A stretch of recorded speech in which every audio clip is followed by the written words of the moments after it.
মুসলমানদের অনেক পতন ঘটতে পারে, ইমানের অনেক দুর্বলতা আসতে পারে, কিন্তু ইনশাআল্লাহ আল্লাহর কসম শপথ করে বলতে পারি, ইমানদারদের ইমান এতটা অবনত কোনোদিন হবে না। আল্লাহ নবীর ইজ্জতের উপর আঘাত করবার পর বিশ্ব মুসলিম সমাজ তারা নীরবে সেটাকে বরদাস্ত করে নিবে। অসভ্যতার বিরুদ্ধে যখন গোটা পৃথিবী দুই ভাগে বিভক্ত হয়ে গেল, একদল পশ্চিমা সন্ত্রাসবাদী সাম্রাজ্যবাদী ইসলাম বিদ্বেষী গোষ্ঠী তারা ঐক্যবদ্ধ হয়ে দুনিয়ার 250 কোটি মুসলমানকে চোখ রাঙ্গানি দিয়ে মুসলমানদের ইমানি তেজকে দাবায় রাখবার চেষ্টা করলো। অপরদিকে 250 কোটি মুসলমান সেই পশ্চিমা অসভ্যদের এই সন্ত্রাসী হুমকিকে উপেক্ষা করে সারা দুনিয়ার মুসলমানরা বিক্ষোভে ফেটে পড়েছে। আলহামদুলিল্লাহ, এই ঘটনার পর সারা দুনিয়ার মুসলিম দেশগুলোতে, কুয়েত, কাতার, আরব বিশ্ব সহ বিভিন্ন দেশের রাষ্ট্রীয় পৃষ্ঠপোষকতায় ফ্রান্সের বিরুদ্ধে নানা ধরনের পদক্ষেপ নেওয়া হয়েছে। ফ্রান্সের পণ্যগুলোকে আরবের বিভিন্ন মুসলিম দেশ রাষ্ট্রীয় পৃষ্ঠপোষকতায় বয়কট করেছে। বড় বড় ডিপার্টমেন্টাল স্টোরগুলো থেকে ফ্রান্সের উৎপাদিত পণ্যগুলোকে ডাস্টবিনে ছুঁড়ে ফেলে দিয়েছে। গোটা আরব বিশ্বের এই প্রতিক্রিয়ায় ফ্রান্সের অর্থনীতিতে যখন চরম ধাক্কা লেগেছে, মোহতারাম হাজিরিন, সেই পরিস্থিতিতে সারা দুনিয়ার মুসলমানদের মধ্যে একটি দেশের নাম আলোচিত হচ্ছে, যে দেশের মুসলমানরা সবচেয়ে বড় এবং সবচেয়ে ব্যাপক পরিমাণে নবীর ইজ্জত হেফাজতের জন্য বিক্ষোভ করেছে। বিশ্ব মানচিত্রের সেই দেশটির নাম হলো আমার এবং আপনার প্রিয় সোনার বাংলাদেশ। এটি বাংলাদেশের জন্য এক অনন্য গৌরবের মাইল ফলক রচনা করেছে। বাংলাদেশ একটি দুর্বল, একটি দরিদ্র রাষ্ট্র। বিশ্ব মানচিত্রে বাংলাদেশের আয়তন খুবই ক্ষুদ্র। বিশ্ব মানচিত্রে বাংলাদেশের মানচিত্র খুঁজে পেতে হলে ম্যাগনিফাইং গ্লাস লাগে। বাংলাদেশটা লেখার মতো এতটুকু স্পেস বাংলাদেশের মানচিত্রের মধ্যে হয় না। লিখতে গেলে চলে যায় বার্মায়, দেশ চলে যায় ভারতে। এইভাবেই কিন্তু বাংলাদেশ লিখতে হয়। মানচিত্রের দিক থেকে আমরা ছোট। আমরা বাংলাদেশ বিশ্ব দরবারে অন্য কোনো কিছুর দিক দিয়েই বিশ্ব মানে আন্তর্জাতিক অঙ্গনে সুখ্যাতি অর্জন করার মতো তেমন কিছুই আমাদের কাছে নেই। অর্থনৈতিকভাবে আমরা এমন উন্নত নই যে সারা দেশ এমন সাজিয়ে গুছিয়ে রাখবো যে বহির দেশ থেকে কোনো মানুষ এসে বাংলাদেশ দেখে অভিভূত হয়ে যাবে, এমন অর্থনৈতিক সমৃদ্ধি আমাদের নেই। আমাদের সরকার আমাদেরকে সান্ত্বনার বাণী শোনায় 2040 সালের মধ্যে আমরা মধ্যম আয়ের দেশে উন্নীত হব। আমরা দোয়া করি আল্লাহ পাক অন্তত এই প্রচেষ্টাটাকে কবুল করেন। 2040 সালে আমরা মধ্যম আয়ের দেশ হতে পারবো, এই আশায় আমরা সান্ত্বনায় গ্রহণ করি। কাজেই এর আগ পর্যন্ত বাংলাদেশ বিশ্ব দরবারে অর্থনীতিতে খুব একটা চমক দিয়ে দিবে সেই সম্ভাবনাও সুদূর পরাহত। গোটা আরব দেশের মুসলমানরা দেখছে আল জাজিরার চ্যানেলে, গোটা দুনিয়ার বিশ্ব মানব জাতি দেখছে CNN, voice of America, BBC সহ আন্তর্জাতিক গণমাধ্যমগুলোর স্ক্রিনে আল্লাহ নবীর ইজ্জতের হেফাজতের জন্য অনিঃশেষ মহামিছিলের যে যাত্রা ছুটছে, সারা দুনিয়াতে নবীর ইজ্জতের হেফাজতের জন্য রেকর্ড ভঙ্গকারী গণবিক্ষোভ বাংলার রাজধানী ঢাকার বুকে হেফাজতে ইসলামের মাধ্যমে অনুষ্ঠিত হয়েছে। হাজিরিন, আজকের এই ঘটনা আল্লাহ নবীর ইজ্জতের পক্ষে বাংলাদেশের মাটি এবং মানুষের এই বলিষ্ঠ অবস্থান 200 কোটি মুসলমানদের হৃদয়ে নতুন ভাবে বাংলাদেশের নাম সোনার অক্ষরে খোদাই করেছে।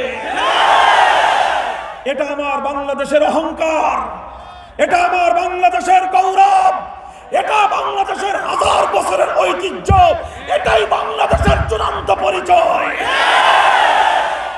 কাজেই খুব ভালো করে মনে রাখবে, দেশপ্রেমের জায়গা থেকে আমি বলছি, আল্লাহর রসুলের মুহাব্বত আর ভালোবাসা তো আছেই, ওটার সঙ্গে তো পৃথিবীর আর কোনো কিছুর তুলনাই হতে পারে না।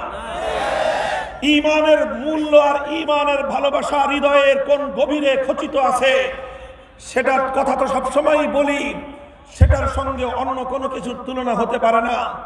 আজকে আমার মাটি, আমার দেশ, আমার জন্মভূমির এই গৌরব এবং অহংকার নিয়ে সুস্পষ্ট ভাষায় বলতে চাই, সারা দুনিয়াতে এটাই হলো আমার বাংলাদেশের প্রকৃত পরিচয়।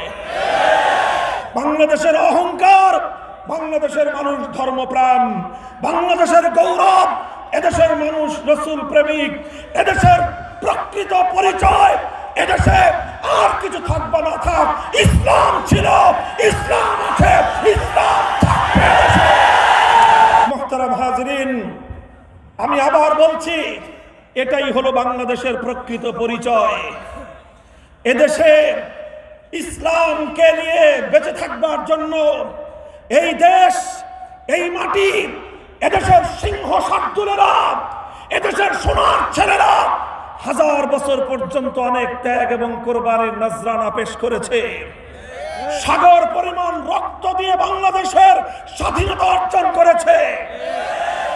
এই স্বাধীনতার সংগ্রাম সুদীর্ঘ ইতিহাসের সংগ্রাম। বাংলাদেশ এবং বাংলাদেশের প্রকৃত পরিচয় এটা দীর্ঘদিনে অর্জিত হয়েছে। সেই কথাটা যদি কেউ ভুলে যান, সেই কথাটা যদি কেউ আমাদেরকে ভুলিয়ে দেওয়ার চেষ্টা করেন, দেশপ্রেমিক জনতাকে আমি উদাত্ত আহ্বান জানাতে চাই, খবরদার বাংলাদেশের এই প্রকৃত পরিচয়কে, এই গৌরবের সমুন্নত নিশানকে কোনদিন ভুলুণ্ঠিত হতে দেওয়া যাবে না ইনশাআল্লাহ। এদেশের দামাল ছেলেরা প্রায় 200 বছর পর্যন্ত সাম্রাজ্যবাদী ব্রিটিশের বিরুদ্ধে সংগ্রাম করেছে, লড়াই করেছে।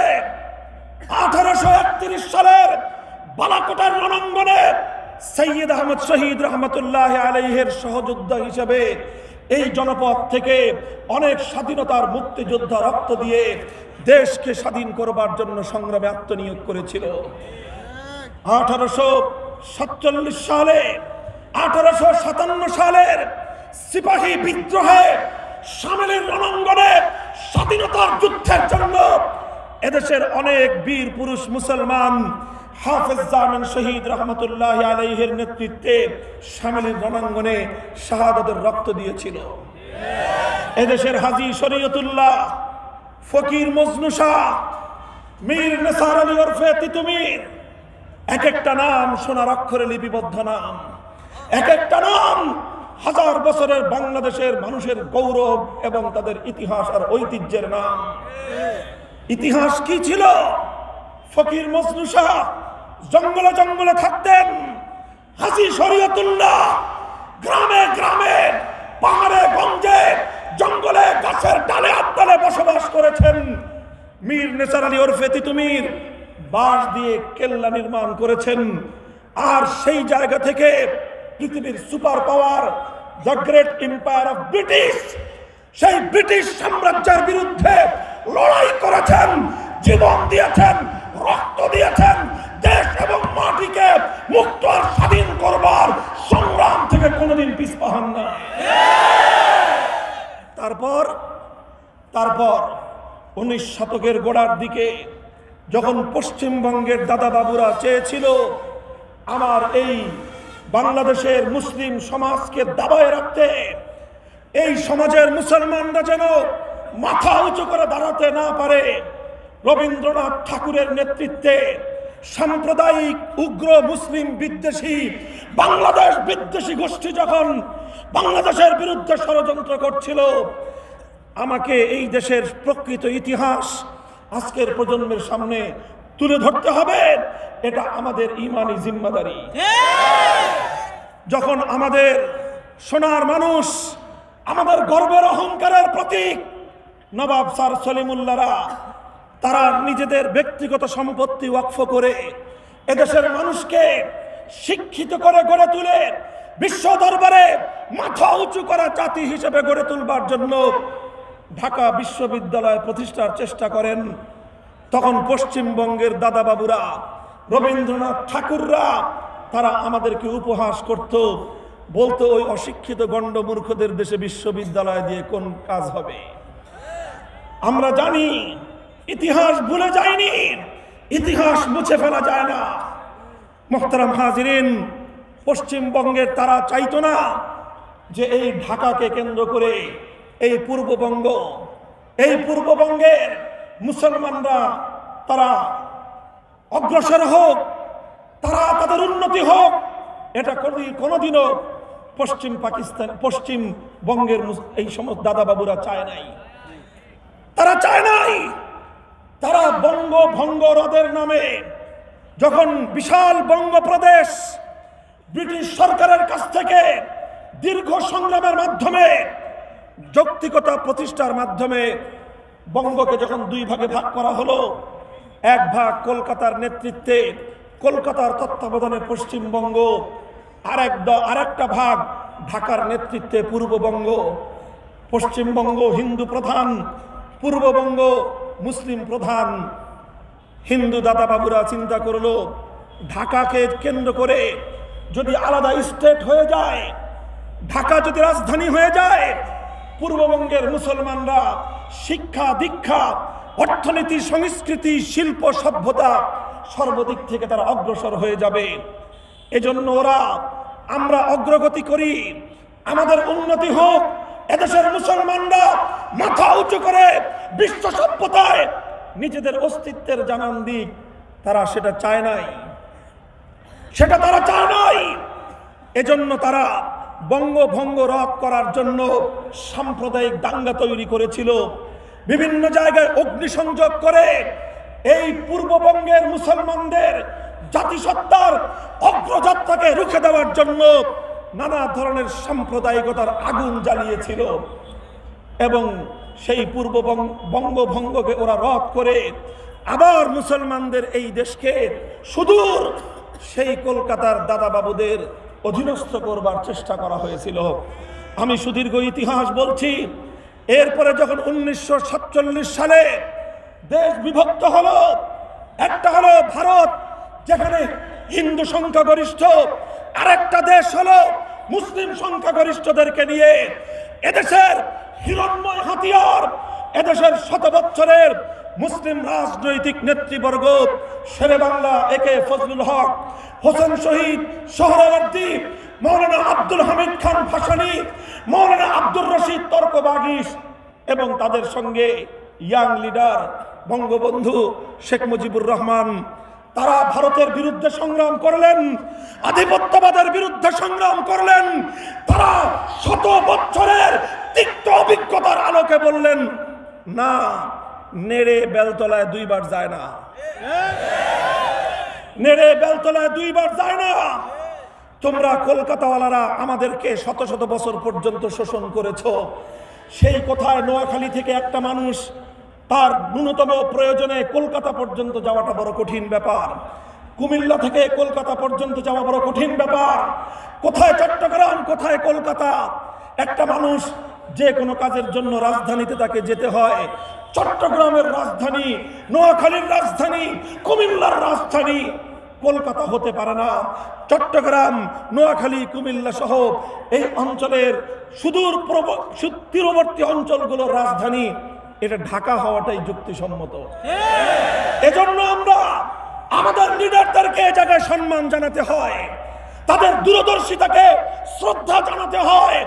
জাতির শ্রেষ্ঠ সন্তানেরা সেদিন সিদ্ধান্ত নিয়েছিল, না, কলকাতার দাদাবাবুদের আধিপত্য তারা মেনে নেয়নি।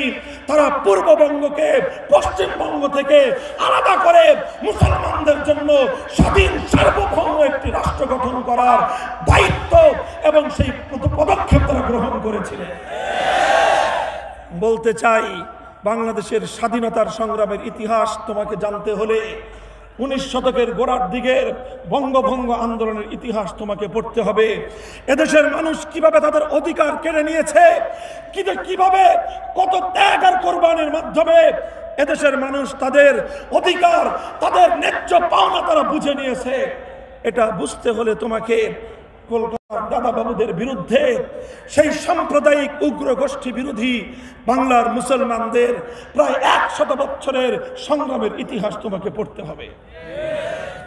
এরপরে এসেছিল 1947 সাল থেকে 1971 পর্যন্ত 24 বছর পশ্চিম পাকিস্তানিদের জুলুম আর শোষণের বিরুদ্ধে এদেশের মানুষের প্রতিরোধ সংগ্রাম।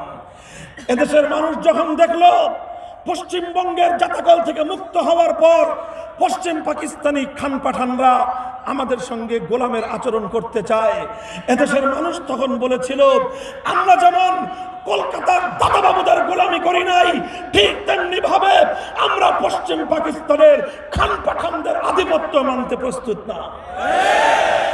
এরপরে 1971 সালে এই বাংলাদেশ মুক্তি এবং স্বাধীনতা লাভ করেছিল। মোহতারাম হাজিরিন, বলবেন হুজুর এই দীর্ঘ ইতিহাস, এই গল্প, এত লম্বা কাহিনী বলবার উদ্দেশ্যটা কি? উদ্দেশ্যটা হলো এই, এদেশের পরিচয় বুঝতে হলে, এদেশের স্বাধীনতার প্রকৃত মর্ম তোমাকে বুঝতে হলে, এদেশের প্রকৃত পরিচয় তোমাকে বুঝতে হলে 55,000 বর্গ মাইলের এই লাল সবুজের পতাকা আর এই লাল সবুজের মানচিত্রের গুরুত্ব বুঝতে হলে তোমাকে 3টি আধিপত্যবাদ বিরোধী সংগ্রামের ইতিহাস বুঝতে হবে। আমরা প্রথম সংগ্রাম করেছি 200 বছর ব্রিটিশের বিরুদ্ধে, আমরা তারপরে সংগ্রাম করেছি 50 বছর পর্যন্ত কলকাতার দাদাবাবুদের বিরুদ্ধে, তারপরে সংগ্রাম করেছি 24 বছর পর্যন্ত পশ্চিম পাকিস্তানের স্বৈরাচারের বিরুদ্ধে। এই 3 সংগ্রামের একটা সংগ্রামকেও যদি মাইনাস করা হয়, বাংলাদেশের ইতিহাসকে খণ্ডিত করা হয়। 3 সংগ্রামের, 3 আধিপত্যবাদের বিরুদ্ধে লড়াই করার এই চেতনার নাম হলো বাংলাদেশ। ওই কথাটাই বলতে চাই। আজ মাঝে মাঝে মাথা চারা দিয়ে উঠে ওই ব্রিটিশদের গোলামেরা 31st নাইট আসলে ব্রিটিশের গোলামেরা এদেশটাকে আবার ব্রিটিশের গোলামির জিঞ্জিরে আবদ্ধ করতে চায়। আর একদল আছে, যখন হেফাজতে ইসলামের জাগরণ হয়, এদেশের মানুষ যখন আল্লাহর নবীর ইজ্জতের হেফাজতের জন্য টেকনাফ থেকে তেতুলিয়ায় লক্ষ জনতার বিক্ষোভ যখন রাজপথে নামে, তখন ওই কলকাতার দালাল আর চামচারা হাতে মশাল নিয়ে চামচিকার মতো এদেশটাকে আবার কলকাতার অধীনস্থ করবার পায়তারা এবং ষড়যন্ত্র নিয়ে ময়দানে অবতীর্ণ হয়।